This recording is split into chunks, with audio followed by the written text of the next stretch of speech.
Shalom. This week's Sedra is Sedra Noach. The greatest malady affecting the Jewish people today isn't an enemy that wants to wipe us out, but a self-inflicted wound, division. The Jewish people are strongest when united, but today, distance, political fighting, and differences over religious observance are sowing dangerous division amongst our people. The danger of division was first shown at the end of our Torah portion this week. God wrote about the people after the flood. Everyone on earth had the same language and used the same words, God said.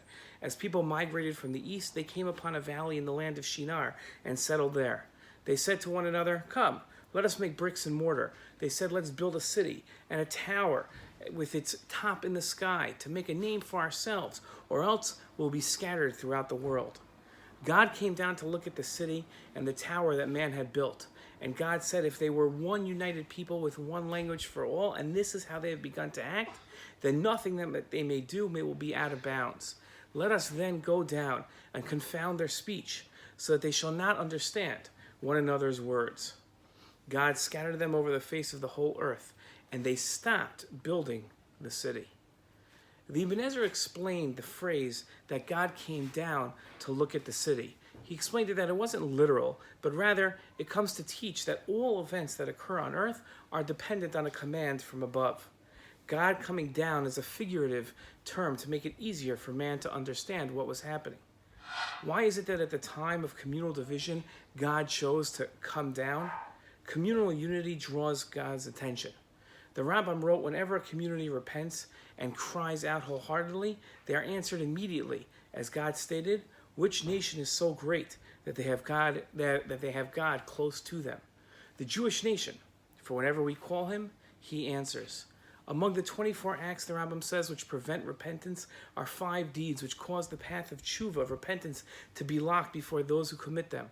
The first of those acts is one who separates himself from the community.